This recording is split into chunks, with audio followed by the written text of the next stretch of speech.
وات ايفر ايا كان، ولكن المجلس العسكري مسك الحكم بالشرعيه المستمده مننا. المجلس العسكري اولا اول خطا عمله موضوع اعلان موضوع الاستفتاء على الدستور. طب بس ده حديث هيطول بس. لا انا بتكلم عامه. احنا ليس ضد حكم الاخوان، احنا بنتكلم في دلوقتي الاستاذ ابراهيم الدسوقي، كل واحد طبعا ليه رايه، ولكن احنا ليس ضد الاخوان، احنا ضد سياسات الاخوان المتمثله. ايه هو الواقع الملموس اللي الشعب حس بيه في 30 يوم؟ عشان انا مش بقول هو من المفترض ان احنا ما بنتكلمش على الاخوان، احنا بنتكلم على رئيس الجمهوريه اللي قلنا انه رئيس لكل المصريين، ويجب علينا انتقاده وتصحيح مساره كما طلب منا. الصلاه والعباده مالهاش دعوه بالحكم. هننتقل بقى للدكتور صلاح. بيتكلم على ان هم بيعرفوا ربنا، لكن الشعب المصري ما بيعرفش ربنا. الشعب المصري شعب دين ومعروف، يعني ان احنا كلنا ايماننا صحيح سواء المسلم او المسيحي، فمفيش حد ينفع يجي يتكلم عن ان هو بيعرف ربنا والتانيين ما بيعرفوش ربنا. استخدام اللغه دي الحقيقه ده اللي احنا بنحذر منه، ان الاستبداد الديني يجي مكان الاستبداد السياسي. خطر شديد جدا ان مصر تنزلق الى هذه الهويه، والناس يفتكروا انه يعني في فئات تعرف ربنا وفئات ما تعرفش ربنا. دي خطر على اي مفهوم للثوره. الثوره هي عمليه تغيير المجتمع، وتغيير المجتمع ان احنا ازاي نقدر ننهض ببلدنا ونقدم شكل مختلف عن ممارسات الاستبداد والفساد اللي كانت موجود في عهد مبارك وعهد السادات.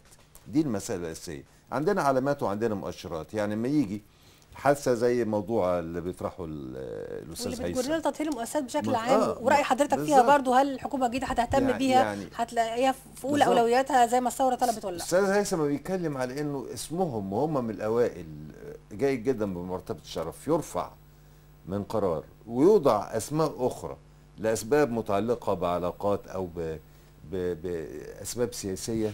ده مؤشر خطير جدا بيقول إن مصر ما حصلش فيها ثورة. يعني إحنا زي ما قلنا بعد 46 يوم كان الإصلاح الزراعي موجود وكان في عدالة اجتماعية موجودة، إنما إن إحنا بعد بقالنا 18 شهر وبعدين نلاقي نفس الممارسات اللي كانت موجودة أيام مبارك تبقى موجودة النهاردة. دي مشكلة بتحط علامات استفهام شديدة على الواقع اللي موجود، وهل الثورة فعلا ثورة مستمرة وثورة إلى آخر مدى، ولا في عملية سرقة للثورة بتتم في وضح النهار. لذلك احنا لأن احنا منتمين إلى ثورة يوليو وكمان منتمين لثورة 25 يناير، عايزين ثورة الشعب المصري دي تنتج أثرها. الشعب ده يحس إن فعلا عدالة اجتماعية بتتحقق وتبقى في إشارات، بلاش يعني كل حاجة تبقى موجودة، إنما تبقى في إشارات في الجانب الإيجابي مش في الجانب السلبي زي الحالة اللي طرحها أخونا هيثم. اتنين، بالنسبة للمؤسسات، وأنا كأستاذ إدارة بقول مفيش مؤسسة ممكن أن تنهض إلا إذا كان فيها إدارة سليمة. الإدارة السليمة لا تتفق مع إن يبقى ابني موجود معايا في نفس الموقع بتاعي. ليه؟ لأن في العلاقات الاجتماعية داخل العمل لها تأثير. ولا تتفق ايضا مع وجود ناس تواجدهم لاسباب سياسيه بالذات على المستوى القيادي، ويبقى او في قيادات يعني يشوبها حاله من الفساد او عدم الاداء الجيد. احنا عشان هذه المؤسسات فعلا تنطلق وتؤدي، وان احنا نقدر نخرج من الدايره المغلقه اللي الشعب المصري موجود فيها دلوقتي، لابد من تطهير هذه المؤسسات، ولابد من اختيار قيادات حقيقيه تتولى موقع الاداره في هذه المؤسسات. طيب يعني في عجاله بس اسال حضرتك، بتتكلم عن الاداره وعن اختيار قيادات حقيقيه، رايك في تكليف الدكتور هشام قنديل، وهل هذا يعكس يعني ما تتبناه الثوره؟ لانه احنا ذكرنا حتى في مقدمه حديثنا راي الاستاذ وائل قنديل في عمود الشروق، وان ربما قنديل المياه لا يمثل التغيير المامول بالنسبه لمصر في وجهه نظري. احنا كنا نتمنى ان يكون قنديل لمصر يعني انما قنديل مياه ما يكفيش قنديل لمصر. هي المساله فين؟ انه كان واضح ان كان في مشاورات موجوده، وكان واضح مشاورات بتتجه الى اختيار قياده رئاسه وزراء او رئيس وزراء يقدر يتصدى للمشكله الاقتصاديه. لان احنا عندنا مشكلتين رئيسيتين، مشكله الامن ومشكله الاقتصاد. مشكله الامن مقدور عليها بطريقه او باخرى، انما المشكله الاقتصاديه هي مشكله شويه عميقه تحتاج فكر اقتصادي مختلف عن ذلك الفكر اللي كان موجود في عهد حسني مبارك. فكلنا فوجئنا طبعا ان وزير الري هو رئيس الوزراء. هل ده تعبير يعني يعني هل ده تعبير على ان رئيس الوزراء مش هو اللي هيصنع السياسه، وانه مجرد حاله مطلوب انها تبقى موجود كده شكل، انما السياسه تصنع في مكان اخر. ده تاكيد ان اللي بيحكم مصر هو مكتب الارشاد، ومش ومش والحزب، ومش الرئيس، ومش رئيس الوزراء، ومش الوزراء اللي هيجوا. كنا عايزين اشاره تقول ان ده رئيس وزراء ينتمي الى هذه الثوره، وهذه ليست اشاره كافيه بالنسبه لحضرتك. يتبنى اهدافها. طيب استاذ هيثم، انت برضو متحدث الاعلامي عن حركه نفذ وعدك، انا عايز اعرف اي وعد، ويعني الحركه دي هي حركه انشاناها انا والزملاء اصدقائي.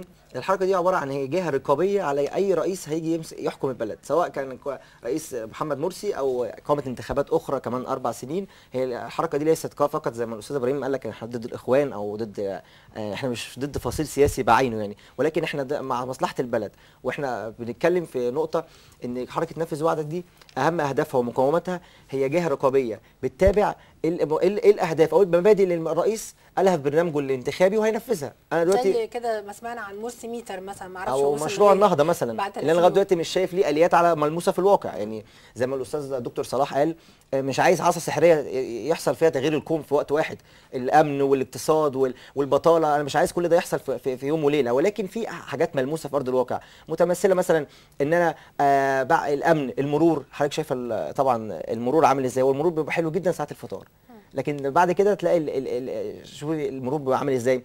الاقتصاد زي ما انت حضرتك عارفه، البورصه. احنا بنتكلم دلوقتي في حاجات ملموسه في الواقع. انا وقت ما شفتش حاجات ملموسه من سياده الرئيس محمد مرسي في مشروع النهضه، اللي هو دلوقتي ما فيش حد في مصر عارف هو مشروع النهضه ده، اللي هو يعني زي فيلم عادل امام يعني. المفروض هنعرفه بقى مع الدكتور هشام قنديل، بما ان هو اللي هينفذه. هو اللي هيكون بتنفيذ دكتور هشام قنديل. زي ما الدكتور قال، هو برنامج يعني هو يعني قام بتعيينه مشاورات سياسيه داخل مكتب الارشاد اللي هو اللي بيدير البلد دلوقتي. ما نقدرش نصيغ ده في انا مش بجزم، انا لا اجزم يعني، ولكن لما يكون ترشيحات بتعيين اسمه ده الدكتور اسامه ياسين. هو الاستاذ ياسر علي النهارده نفى انه قالوا انه هيجيبوا اقتصادي، قال احنا لم نتحدث عن اقتصاديين يديرون رئاسه الوزراء. هو قال لدكتور هشام قنديل ليس له انتماء حزبي في الاخبار، ليس له انتماء حزبي، ولكن هواه اخواني. انا مش لازم ابقى اخواني ان انا معايا كارنيه حزب الحريه والعداله، ولكن ممكن ابقى الهوى بتاع اخواني، منتمي لحزب الحريه والعداله، او بتبع فكر الاخوان. طيب انا يعني سؤالي الاخير دكتور صلاح، لان الوقت يعني خلاص بينتهي. دكتور صلاح، حضرتك وكيل مؤسسي حزب ناصري جديد، في بالفعل احزاب ناصريه موجوده على الساحه، بعضها لم يحقق اي مقعد في الانتخابات البرلمانيه، وبعضها حقق مقاعد زي حزب الكرامه، ولكن في ظل التحالف الديمقراطي. وبالتالي التساؤل هو يعني لماذا حزب ناصري جديد، ولماذا لا يلتئم الناصريين في يعني وحده واحده في حزب واحد، كيان كبير يجمعهم؟ بصي، هو بعد ثوره 25 يناير كل الناصريين كانوا في الميدان، وكان ده كان واضح وملموس جدا. صور جمال عبد الناصر يمكن الصوره الوحيده التي رفعت من يوم 25 يناير. فالناصريين كلهم موجودين، لكن موجودين ككتله، يعني مش كتله منظمه. ليه؟ لأن التيار الناصري معظمه خارج الأحزاب ما قبل 25 يناير. الأحزاب لا تحوز إلا يمكن على 1% من إجمالي الناصريين في مصر. يعني فلم تتمكن الأحزاب الناصرية، شأنها شأن بقية الأحزاب، أن تستقطب الجماهير إليها، لأن الحياة السياسية ما قبل 25 يناير كانت حياة سياسية ديكورية.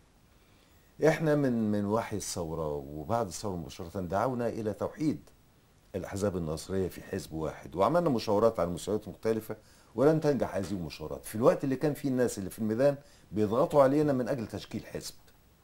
لذلك قام هذا الحزب، حزب المؤتمر الشعبي الناصري، للتعبير عن مرحلة جديدة للناصرية شرعيتها 23 يوليو و 25 يناير. شرعيتها اللحمة الرئيسية بتاعتها الثوار الناصريين اللي شاركوا في ثورة 25 يناير والشباب الناصري اللي تواجد ولم يكن راغبا في الانضمام للتكوينات الحزبية السابقة على 25 يناير. هنا جه الفكرة أو المبرر الرئيسي لقيام حزب المؤتمر الشعبي الناصري. احنا في أول إعلان لنا قلنا إن هذا الحزب هو حزب يطلب توحيد كل التكوينات الناصرية في تكوين واحد، وإن احنا أول حزب قادر على حل نفسه في حالة الاتفاق على إنشاء حزب واحد. ومن هنا ومن هذا البرنامج العظيم ثوار لآخر مدى بنطالب الناصريين في مصر كلها أن يتنادوا إلى نداء الوحدة، وأن يجمعوا رأيهم على الاندماج في حزب واحد ضمن الحركة السياسية العامة الوطنية العامة اللي احنا بنتكلم عنها سواء التيار الشعبي او جبهه القوى الوطنيه. يعني انتم مع التيار الشعبي، نحن شايف مع ان دي ممكن التيار تكون الشعبي يعني بوتقه تجمع بالتأكيد، الناصريين. ونحن مع جبهه القوى الوطنيه. نحن مع اي عمل جبهوي يعبر عن فصائل اليسار والوسط والفصائل القوميه، لان التحدي اللي بيواجه مصر تحدي يستحق ان احنا نكون على قلب رجل واحد. يعني حديث ممتع مع حضراتكم، وبشكر الدكتور صلاح الدين دسوقي وكيل مؤسسي حزب المؤتمر الشعبي الناصري، شكرا جزيلا لك. وشكرا الاستاذ هيثم شوقي المتحدث الاعلامي لائتلاف خريجي الحقوق والحركه تنفذ وعدك، وبرجو ان شاء الله يتحقق امنياتك ونلاقي اسمك تاني منور كده في وكلاء النيابه انت لها. بشكر حضراتكم اعزائي المشاهدين، وبنختم برساله في ذكرى شهيد العباسيه محمد محسن، رساله من رفاقه واصدقائه تلاها باسمهم عبد الرحيم عوض، قال فيها: اعلم يا أخي أني وباقي الرفاق ماضون على سبيلك، لن نخذلك ولن نتراجع، فالشعلة التي أوقدتها باستشهادك تضيء لنا الطريق، ورسالتي إلى النظام الذي لم يسقط، إلى المجلس العسكري، سنمضي على درب الشهداء حتى نسمع أصوات ابتساماتهم تملأ الميادين بسقوط النظام، ويتحقق هدفهم بتحريرنا من حكم العسكر. الحلقة القادمة حلقة خاصة جدا بعد مرور سنة على ثوار لآخر مدى، نحتفل به سويا، واحتفل به أنا بشكل خاص جدا لأنه برنامج في رأيي كان ذو رسالة، وإن شاء الله نتمنى أن يتم هذا البرنامج ويستكمل طريقه برسالته، وهي الانحياز ليكم ولرأيكم الحر دون أي انحيازات أخرى. شكرا وإلى اللقاء.